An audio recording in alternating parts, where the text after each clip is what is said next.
Cowboys. The big left foot of Sebastian Janikowski ready to get us started. And off we go from Seattle. This will be taken to the back of the end zone. And he'll wind up about 4 yards shy of where he would have been if he had taken a knee, as they'll start at the 21-yard line.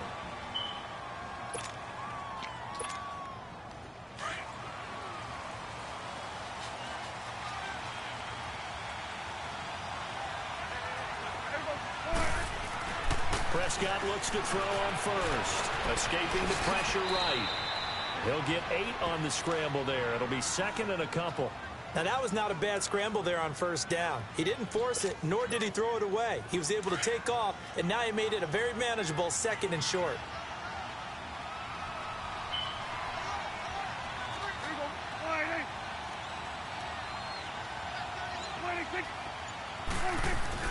Second down, Prescott. Flush to his right. Into a double team, and it's intercepted.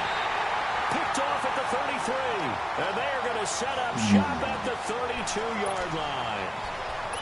Certainly not how they envisioned ending their opening drive here in the first quarter. Too many ones in this play. First quarter, first drive, first interception thrown. And that last one, that hurts. This is the Oklahoma State alum, Chris Carson. It's a loss of 2 there, bringing up second down. For those who watch the game and want to question the courage of the guys who play on the corner, how about when you see a toss sweep coming your way, yet you still go into the backfield, get past the blockers, and make the tackle? That's big league. First play of the drive goes the wrong way. Here's second and 12. Wilson. And it's hauled in by Ed Dixon. And he'll work it inside the 30 to the 29-yard line. 6 yards is the pickup, and that'll lead to a third down. One thing you're hoping for when you run drag routes, you're able to hit a receiver in stride, and he can pick up a lot of yardage after the catch. But in this situation, the defense was effective, able to stop him before he could get a good head of steam going. The rushing numbers for Wilson, maybe down from earlier in his career, but he's still a threat to go, showing it there, picking up the first down. And able to push his way forward here for a good little gain. It's a pickup of 4, and it'll bring up second down. For Carson, CD, quite a season, although maybe somewhat under the radar, but part of the NFL's top rushing offense, and he was 5th in the league.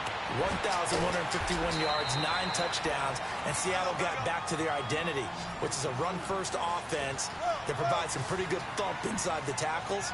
And how about Chris Carson? A 7th-round pick 2 seasons ago out of Oklahoma State. Never ran for 1,000 yards in college. Does it here in the NFL. Pretty underrated name with a big-time game. It's a loss of a yard there, and now second down.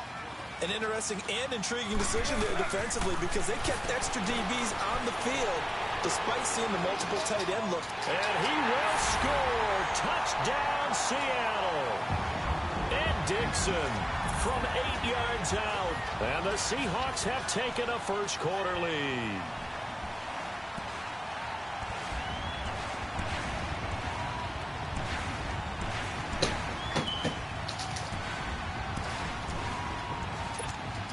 Sebastian Janikowski on for the PAT. Janikowski good with the extra point, and it's now a 7-0 game.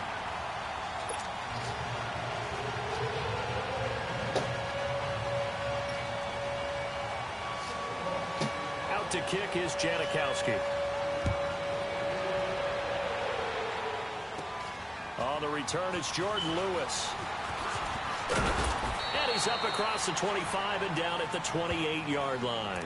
Well, as they get ready for this next drive, we shift our attention to a little Super Bowl conversation. The 3rd time that the Super Bowl, Charles, is going to be played in Atlanta, and the Patriots had 35,000 folks come out in Foxborough before departing for a little rally. How about that? You would think that would be a fan base where it might be a little bit blasé about the whole thing, because they seem to go just about every year.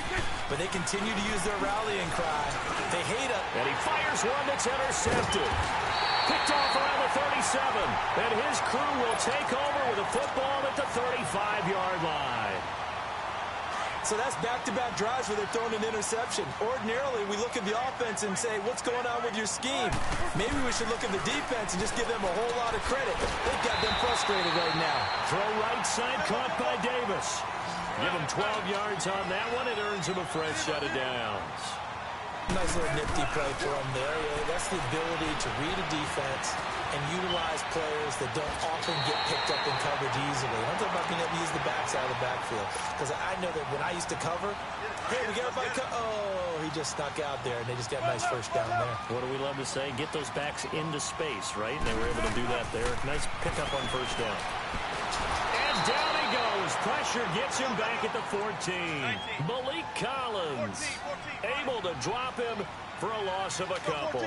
It's interesting, partner, that most defenses try and guard the 35-yard line actively because they think the way kickers are nowadays, about a 52-yard field goal, they're kind of giving up points.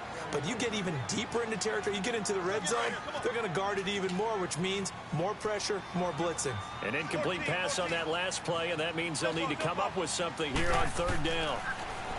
Now Wilson. There's Baldwin.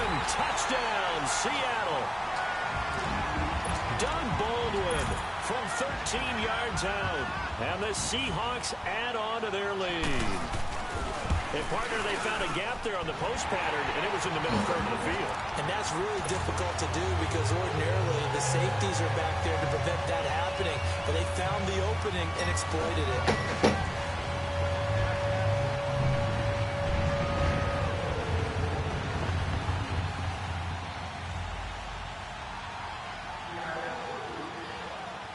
Out to kick is Janikowski.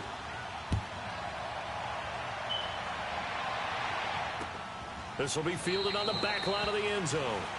And no run back here. This will be a touchback, and it comes out to the 25-yard line. Well, Charles, as the Cowboys take over here, what do you think of the season that Dallas had? Yes, they get in the playoffs, but that's now 6 straight divisional round games that they've lost. And that doesn't make you feel great as an organization.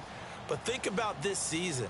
They started 3-5, ended up winning their division. Questions about their head coach Jason Garrett's future. They finished 7-1 to claim that third NFC East title in 5 years. And then they added a playoff win over Seattle as well. So I think the future looks good for Dallas. I also like what they're building in terms of Dak Prescott, Ezekiel Elliott on offense. But how about on defense? They got 2 of the better young linebackers in the league, and Jalen Smith and Leighton Vander Esch. Build around them and watch for the Cowboys to be in the mix in years to come. Give him 7 there on the tuck and run, and they're in better shape now for third. They'll try and run for it with Elliott. And he will have a first down as they get him to the ground at the 37. 3 yards there, good enough to keep the drive moving. Exactly what they needed right there because they needed to use the ground game to take some pressure off because the quarterback's been struggling a little bit. Line of scrimmage, the 37 on 1st and 10. First down, Prescott. And he finds his target. It's Schultz. And he'll be brought down right at the 45-yard line. That's a staple of this offense. Drag route to the tight end. Yeah, he's unable to use his size to break off much more yardage after the catch, but still an effective gain nonetheless.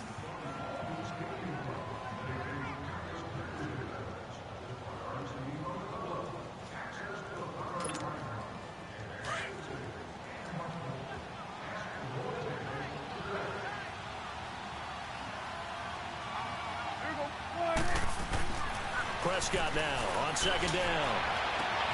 That's complete. The former basketball star, Rico gathers. A very solid gain of 27. Obviously, this has not been a banner game throwing the football. So what you got to do, you got to kind of down focus, don't you think? Find the tight end, take some easier completions. The interception last drive. There he hits the reliable target.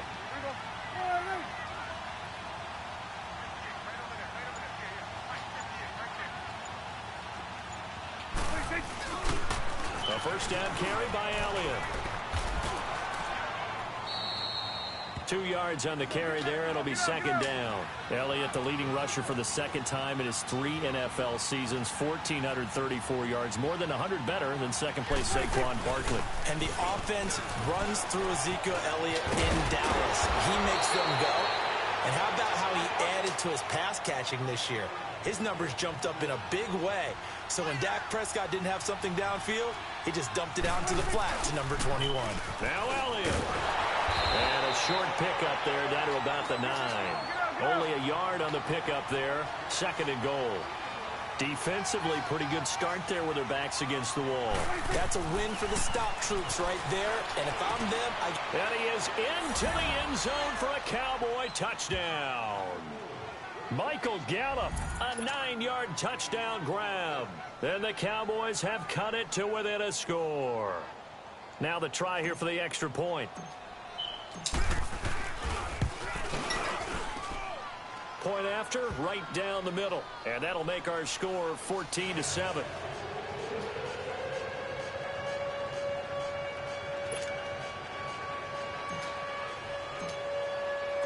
This game back within a touchdown now as the kickoff's away. And this will be a touchback as that sails over the end line. CD, before this next drive gets going, the Pro Bowl took place January 27th in Orlando. 3rd year in a row that the AFC has won, and really the 3rd year in a row where the weather in Orlando has not been too kind. It was ice cold 2017, and then downpours the last couple of years. Yeah, in addition to it being cool as well again this year, so rain and cold, that hurts the crowd a little bit, but still, this game has evolved into what I would call a crazier type NFL game. Quick whistles to make sure guys don't get hurt when there's tackling going on. How about receivers playing defensive back? Defensive backs like Jalen Ramsey catching touchdown passes. And to cap it all off, when they awarded the MVP trophy to, I believe, Patrick Mahomes, it broke. Yeah, indeed, it was Mahomes, the MVP of the offense, Jamal Adams, MVP of the defense in the 26-7 AFC victory. On 2nd down, here's Wilson. Looking for Baldwin, intercepted. Picked off by the linebacker, Jalen Smith. And he is going to get this one back to the 20-yard line. Oh, timing is everything on a route like this. He tried to drive that football into a tight spot. And if you're a little early or a little late, chances are there's going to be someone there. And sure enough, this one's going the other way.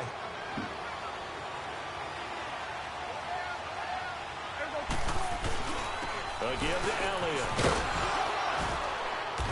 And able to fight forward inside the 15 to the 13. It's a 7-yard carry to set them up with a 2nd and 3. Well, no matter how they phrase it, staying on schedule, staying ahead of the sticks, whatever you want to call it, 7 yards on 1st down, that fits the bill.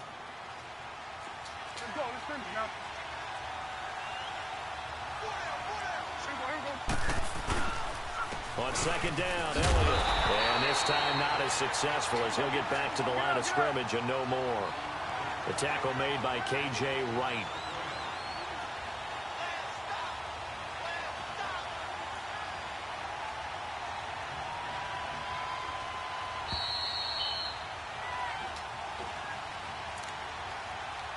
Two minutes remain here in the first half. Back to CenturyLink Field after this.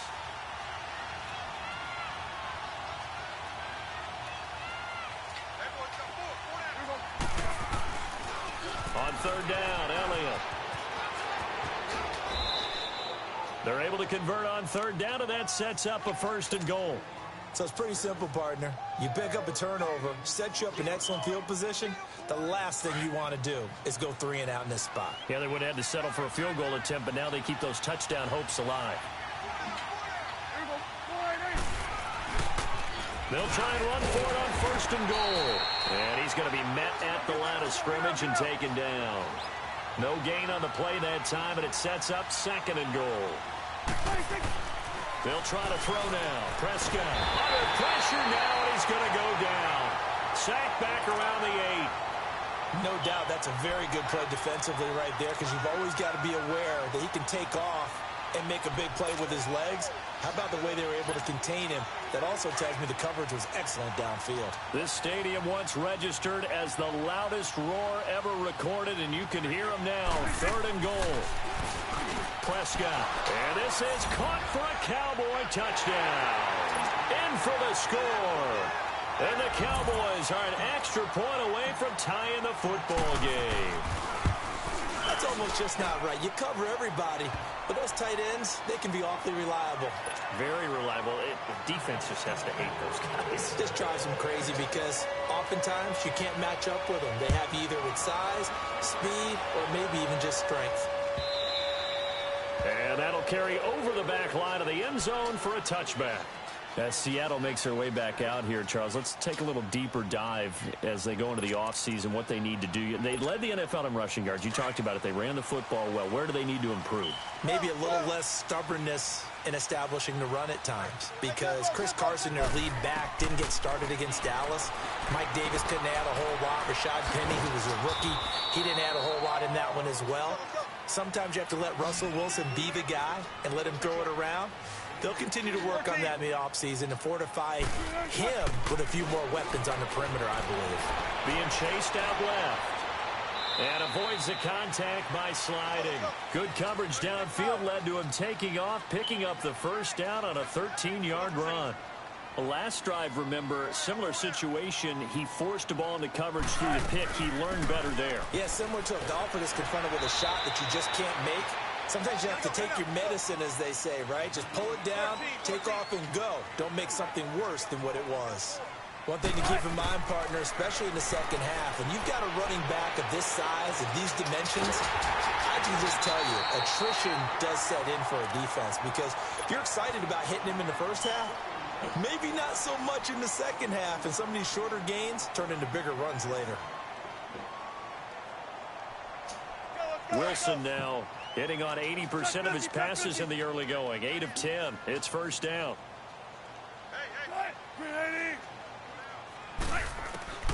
From the gun, it's Wilson.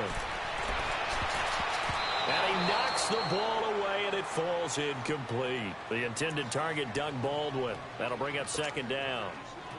They're going for a receiver there. Already has one touchdown in this first half. A second one not to be. I like where their headspace is, though. I mean, I really like the thought process, right? You got a guy who's already scored one, right? You want to go back to him, continue the hot hand, and make them adjust to you defensively. I like what they were trying to get done, even though they weren't successful. Another throw on second down, and this one incomplete as well.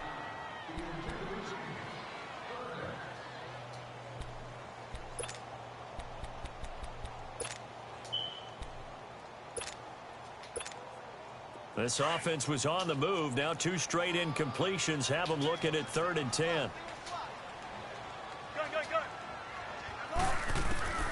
Throwing again here, Wilson. He finds his man, Baldwin. Now a timeout taken. Perhaps a chance for one more quick play and then another timeout if they hurry. We'll see.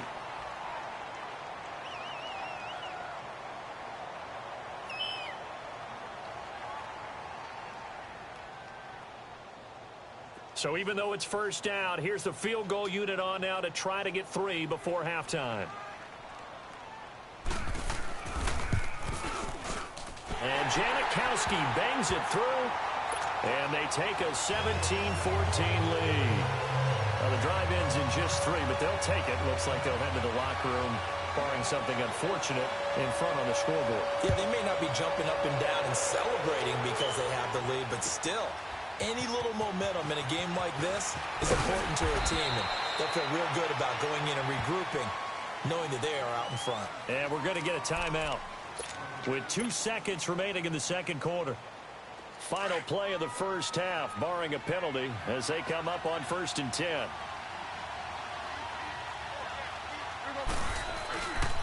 They'll start the drive with Elliott. And they work this well upfield across the 45.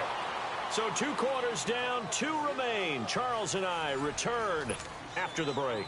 Thank you, sir. A field goal separates these 2 teams as we come back for this second half. The Seahawks with the advantage, and they get the football first as the second half is underway. On the return, the All-Pro 2 years ago, Tyler Lockett. And he breaks it all the way out to the 38-yard line. Great return. And out now come the Seahawks. They have the lead. Now they'll be looking to extend that lead. And this is where I enjoy talking about one of my favorite subjects, tendency breakers, or counters as I also like to call them. You've done things in a certain way in the first half, and they've had ability to see what you've done. They're going to make their adjustments. So guess what? You adjust yourself and try and stay ahead of the pace because you are looking for some separation in this ball game. The adjustment to the adjustment. Without a doubt. Show them one thing, hit them with something else. 3 yards on the pickup. That's going to set up an interesting third and about 4 to go. In the first half, he was held in check on the ground, but despite that lack of production, they still have the lead. Yeah, and they've got to feel fortunate about that. If they could actually get production from their lead horse, that would help open up this offense and widen this margin, too. Now a third down throw, but it misses the target. Incomplete. So they're going to come to the line here, and it appears trying to go for it on fourth.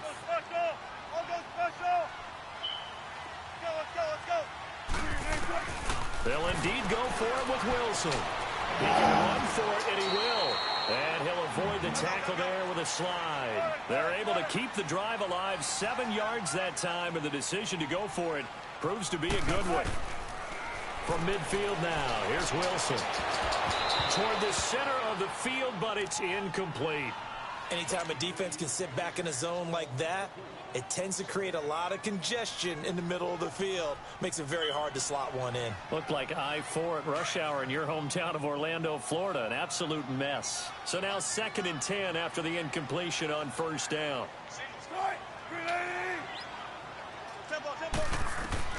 Wilson going to throw again. Pressure, and he's going to be taken down. They sack him back right around the 44. Tyrone Crawford in there to sack him for a loss of 6. 3rd and long. It's Wilson. And it's hauled in by Nick Vanette. And he's going to get this down to the 35-yard line. And a nice gain of 21 yards. Well, from an offensive perspective, that sure was pretty because the corner route is extremely difficult to defend from my perspective. What we just saw there, is that sort of the evolution of the tight end position? Yeah, I think it is because more and more, tight ends are being treated like wide receivers. These are some agile players who can make a play in any spot on the field. I know the scouting report on him is that he doesn't possess the eye discipline to be an elite linebacker. What that means is his ability to read, react, and make a play. But on that one, he looked like one of those guys. They give him 14 yards that time and a fresh set of downs. They'll run it now out of the gun. And they'll get this down to the 10. 10 more there and another first down. Looks to me like maybe there's a little attrition setting in with this drive, because when you see that type of a run, I get the feeling the defense getting a little bit tired. And that's the last thing they need, especially when they look up at the scoreboard. Give him 2 yards on that one. 2nd and goal now. Now Wilson on 2nd down. Now they struggled to get him rolling on the ground in the first half. And he is in for the Seattle touchdown. Making a hat trick for Russell Wilson. 3 touchdown passes now. And the Seahawks find a way to stretch their lead. A good sustained drive there in this third quarter, capping it off with a touchdown to give them a nice 2-score advantage. It was actually a fun one to watch, wasn't it? I mean, for me, seeing the mix of what they did, how they moved the ball downfield, very sharp, too. Each and every play seemed to be executed with great dispatch.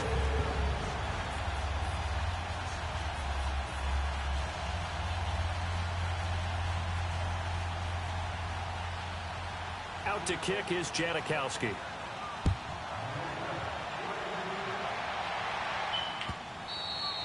And they will not get a chance to return this one as it's through the end zone for a touchback. The Cowboys offense now, they head out for their first possession of the second half. They're down in this game. A chance for the offense, though, to put something on the board, get some momentum here in half 2.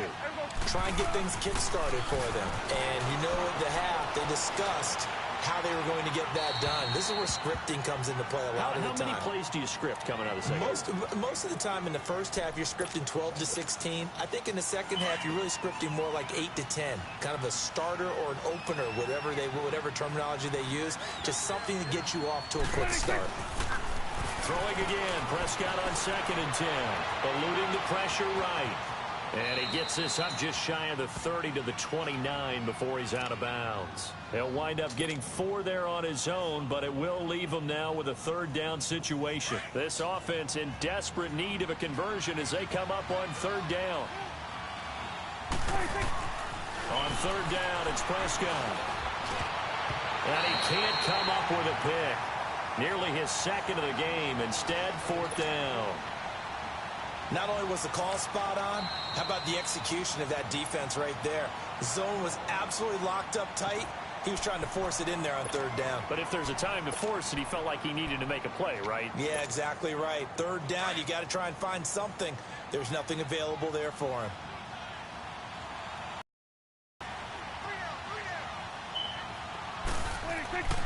On fourth, they do snap it to Prescott. Escaping the pressure. And he can't find a receiver, and he's brought down. So certainly an interesting call there to go for it. And the Seahawks, they'll get the football back in outstanding field position.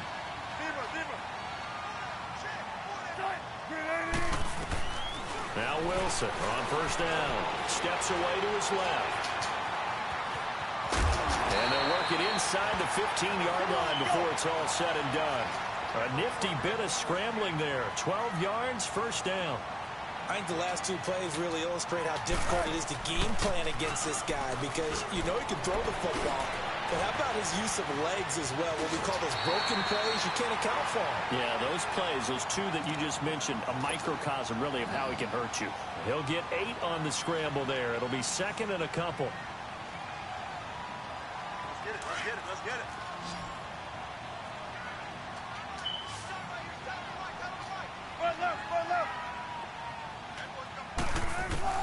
On second down, Wilson forced out to his left. And he's going to score. It's a Seahawk touchdown.